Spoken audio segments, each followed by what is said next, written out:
वही देखिए, वक्फ बिल पर संसद की मुहर लग चुकी है और सत्ता पक्ष का कहना है कि बिल से पसमानदा मुसलमानों का उत्थान होगा। सीएम नीतीश कुमार हमेशा से अल्पसंख्यकों के हितों का ख्याल रखते रहे हैं और मुस्लिम समाज के लोग उनके साथ हैं।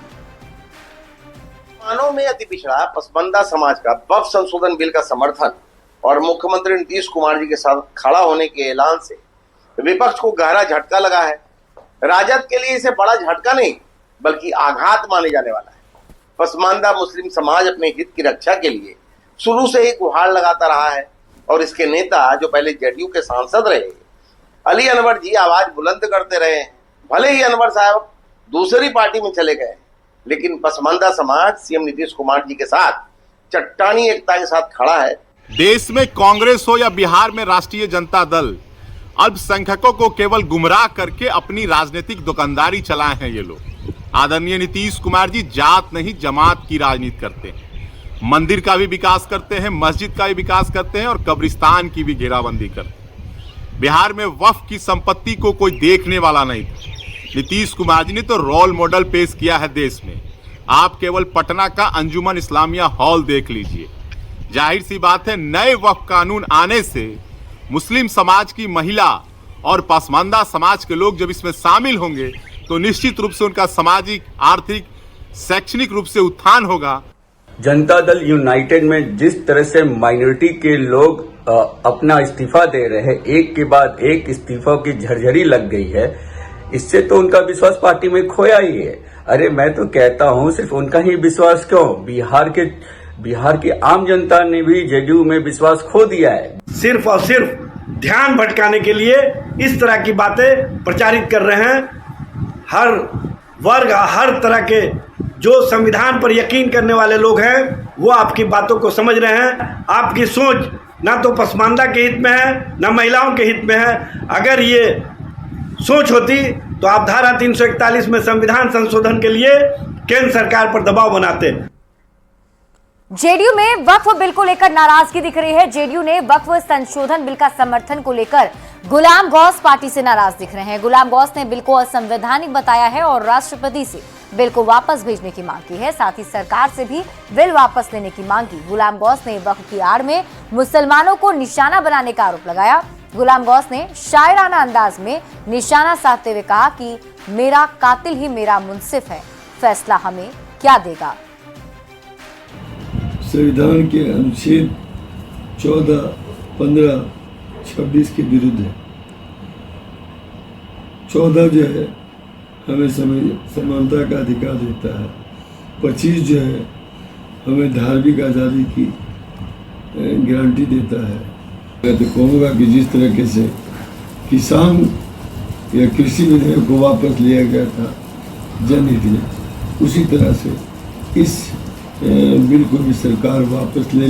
मेरा मुंसिफ ही मेरा कातिल है, मेरा मुंसिफ ही मेरा कातिल है, मेरे हक में फैसला क्या देगा। हमें उनसे वफा की उम्मीद जो जानते नहीं वफा क्या है। राष्ट्रपति जी से मेरा अनुरोध होगा कि इस बिल पर गौर करें और इसको वापस करें। वहीं जेडीयू के मुख्य प्रवक्ता नीरज कुमार ने कहा है कि सीएम नीतीश कुमार ने हमेशा अल्पसंख्यकों के हित का ख्याल रखा है। साथ ही उन्होंने विपक्ष पर वोट की राजनीति करने का आरोप भी लगाया। का सर्टिफिकेट चाहिए। राष्ट्रीय जनता दल के सजा याफ्ता लालू यादव को मुफ्ती मोहम्मद शहीद अवार्ड मिला है, नीतीश कुमार जी को वह अवार्ड मिला है। नीतीश कुमार जी को ग्लोबल थिंकर माना गया है। नीतीश कुमार जी गांधी, लोहिया, डॉक्टर भीमराव अंबेडकर, लोकनायक जयप्रकाश नारायण के और जननायक के विचारधारा को सरजमी पर उतार दिया। नहीं तो मुसलमान पंचायती राज का हिस्सेदारी हो जाता। कोई पसमानदा मुसलमानों के बारे में विचार करता था, परित्यक्ता नारी के बारे में कोई विचार करता था, कब्रिस्तान की घेराबंदी का विचार करता था। माननीय नीतीश कुमार जी को सारे तबकों का वोट मिला है और मुसलमानों को इस बात का एहसास है कि माननीय नीतीश कुमार जी ने हमको सुरक्षा दिया, संरक्षण दिया और साथ ही मेरे जीवन दशा में बदलाव के लिए चिंतन करके कार्य योजना बनाया। वहीं राष्ट्रीय लोक मोर्चा के राष्ट्रीय अध्यक्ष और राज्यसभा सांसद उपेंद्र कुशवाहा ने भी कहा है कि वक्फ बिल को लेकर जो भ्रांतियां फैलाई जा रही थी वो अब दूर हो चुकी हैं। इस बिल के एक्शन में आने के बाद पसमानदा मुसलमानों को काफी लाभ होगा। लोग भी भ्रम फैला रहे थे कि इसमें संशोधन से नुकसान होगा मुस्लिमों का। सच में मुस्लिमों का नुकसान नहीं होना है, आम मुस्लिमों का बहुत लाभ होने वाला है इससे। जो पसमानदा समाज के लोग हैं, जो वीकर सेक्शन भी के लोग मुसलमान वर्ग के बीच भी हैं, उनका बहुत ही लाभ होगा इस बिल के पारित हो जाने के बाद, एक्शन में आने के। और संसद के नेताओं के खूब भाषण सुने होंगे आप। वक्फ बिल को लेकर जोरदार और तीखी बहस भी आपने सुनी होगी। नेताओं की जुबानी जंग भी आपको हमने दिखाए हैं, लेकिन लोकसभा और राज्यसभा दोनों ही सदनों में नेताओं की शेरो शायरी ने लोगों को अपनी ओर खूब खींचा।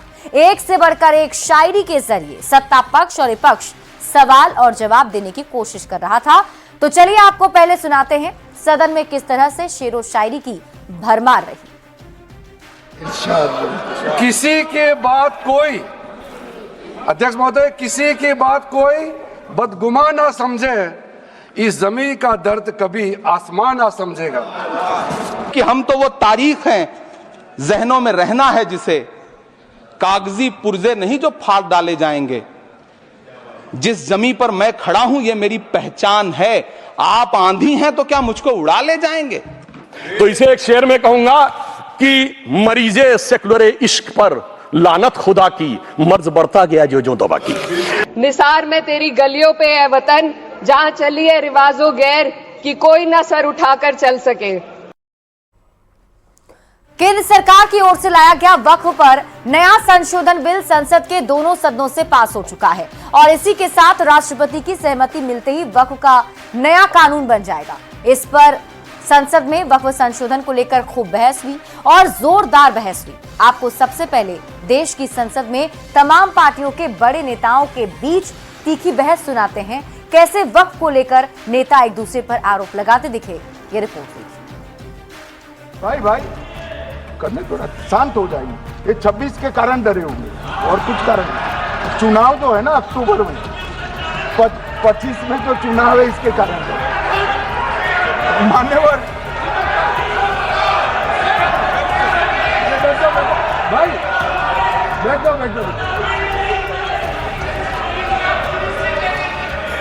मान्यवर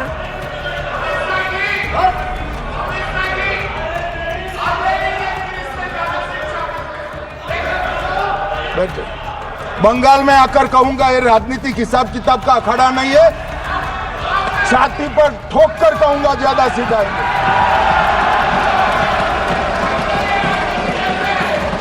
मान्यवर, यहां एक सदस्य ने तो कह दिया, माइनॉरिटी इस कानून को स्वीकार नहीं करेगी। क्या धमकाना चाहते हो भाई? संसद का कानून है, सबको स्वीकार करना पड़ेगा। स्वीकार नहीं करेंगे मतलब क्या है? कैसे बोल सकते हैं कोई हम कानून को स्वीकार नहीं करेंगे? एक कानून भारत सरकार का है, हर एक पर बंधन करता होगा और इसको स्वीकार करना पड़ेगा। मैं पूछना चाहता हूं, जब 250 साल तक वो हुकूमत ही नहीं रही तो उस हुकूमत के फरमान की लेजिटिमेसी कैसे हो सकती है? ये मैं कानूनविदों के लिए भी एक फूड फॉर थॉट रखने की बात करता हूं। और दूसरी बात मैं कहना चाहता हूं, ये किन हुकूमतों की बात कर रहे हैं सभापति महोदय? अगर सूरत नगर निगम पे दावा है मुगल के जमाने का और तमिलनाडु के मंदिर पर अरकाट के नवाब का, सभापति महोदय, ये वो हुकूमतें थी जो जजिया लगाती थी।